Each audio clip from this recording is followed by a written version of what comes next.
Sweet Corner, Scramble King, Minami Home Appliances, Needs Binalot sa Dahon, Fry and Pop, Lily's Peanut Butter, Fernandez Bakery, Skin Specialist and Nail Spa, Island Rose, Nikon Home Appliances, and Olives. Okay, welcome sa Z Said, C Said. Well, sa ating topic ngayon, no, obviously, it's the wrong kind of love. So, yun ang dapat iwasan natin, honey. Yung maling pag-ibig pinipilit. Nandyan talaga yung tukso eh. Kaya nga, ang tukso hindi nalalayo yan eh. Talagang ikaw talaga dapat lumayo sa tukso. Hindi naman ako naghuhugas ng kamay dahil hindi naman or iwasan ng mga tukso. So yan talagang pinag-uusap. Yung willpower na yan, hindi naman madadaig ng tukso pag mag-iisip ka agad. Ako, sino ba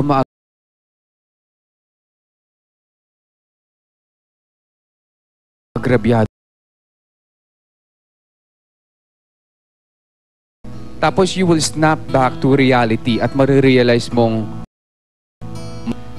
pero kadalasan nare-realize lang pag matagal na. Paghuli na ang lahat. Paghuli na lahat. Yun nga, actually, ko-contemplate nga ako kasi parang it's easier said than done, di ba? Yes. Kasi madali naman sabihin na lumayo ka sa tukso, ganyan. Hindi talagang madali. At saka yung iwasan ng yung maling pag-iibigan. To begin with nga, kasi parang in the process na parang nahuhulog ka na nga, parang na-in-love ka na dun sa isang tao, eh hindi mo nga, diba nga, kaya nga yung pag-ibig talagang, pag tumama, wala talagang magawa eh. Parang you don't know how to stop, and you don't know how, or you don't know when to stop. Yung parang ganon. Well, kasi, honey, ang puso kasi, mandaraya yan. Marami na nadaya ang puso eh. So, pag pinairal mo talaga yan, madadaya ka. So, dapat utak? In all angles. Kaya nga minsan, kadalasan, hindi ko akalain magagawa niya yun. Pero hindi mo naman iniimbestiga. You just trust him with your heart. So, pero in case naman kay Jerwin, honey, obviously, yung maganda naman yung unang intention niya eh. Nandun siya to be the man of the house, kuya, ganon. But, unfortunately... Pero hindi nga na, parang yung, dumating nga sa sitwasyon na hindi ko nga alam kung paano kasi talaga may mga sitwasyon na hindi talaga naiiwasan, hindi mo talaga pinaplano, ngunit nangyayari pa rin. Ang sakit, di ko alam. Ngayon, hindi ko na tanong kay doktora, no? So, anong mangyayari kay Jerwin tsaka kay Icy? Paninindigan na ba nila yung kanilang kasal because they have a kid? Paano yan? Hindi ko nga alam. Ayun na. Actually, mga kapuso, kinakausap naman sila ni doktora. Yes. Ayan po.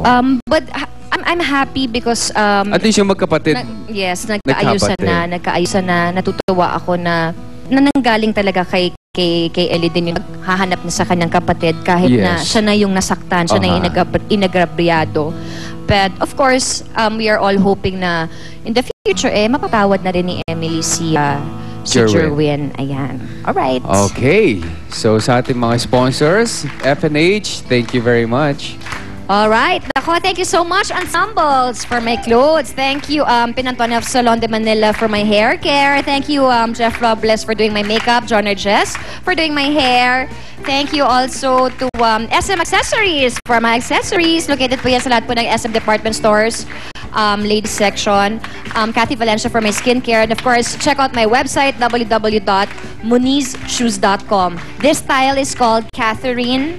And it's color teal green. At mga kapuso, meron na akong good news dahil makikita nyo na rin po yung ilang mga styles ng shoes ko sa Ensemble sa Trinoma sa ground floor. Pwede na silang pumunta ron. Pwede na sila magpunta doon. And makikita nila yung mga ilang mga styles ng Moniz shoes. At masusukat nila at malalakat na nila. At makikita na talaga in person. So thank you so much sa Ensembles. Maraming salamat sa aking pamilya doon, sa grupong yan. Okay, so maraming... At sa lahat mga bumili, tatay, sorry. Gusto ko lang kasi pag malaki doon, first day pa lang namin mga nag-purchase na kagad. So thank you so much sa lahat talaga nagtitiwala sa Moniz shoes. Ayan. Yan, tatay. Okay. Beware Okay. also sa mga... Wag na, Oh, wag okay na. na yun. And of course, the Carminatics, thank you so much for always being here. Thank you, thank you. Okay, maraming salamat rin sa ating live studio audience from Barangay Montalban, Rizal. Thank you so much. Kahit naiyak sila, natuwa naman kayo. Happy rin kami. Si Butch, Ano? ang luha niya kanina, honey. talagang Balde-balde, tagakta. ah? Oo, balde-balde. Oo, ibig Oo. sabihin nun, talagang lahat tinatamaan pa sa pag-ibig ang Yes. ipinag-uusapan. Tsaka kapag kadugo mo ang topic, talagang naku, talagang iiyak ka. Anyway, At happy birthday! kay Mr. Henry Guerrero. Yes, happy birthday! Batiin natin si Kuya Bando ng belated happy birthday. Oo Belated nga. happy birthday kay Kuya. Ayan, malapit na po ang Valentine's Day at huwag nyo nang hintayin ang araw na yun para ipaalam nyo sa inyong mga taong minamahal, sa mga taong sa paligid ninyo na mahal nyo sila. Say I love you to them every day, kung pwedeng every hour, every minute, every second, ay sabihin nyo sa kanilang I love you. So, but every day is Valentine's Day. Diba? Alright, magkita-kita ulit tayo dito bukas. Siyempre, sa inyong favorite morning show, ang Love ni Mr. Love ni Mrs.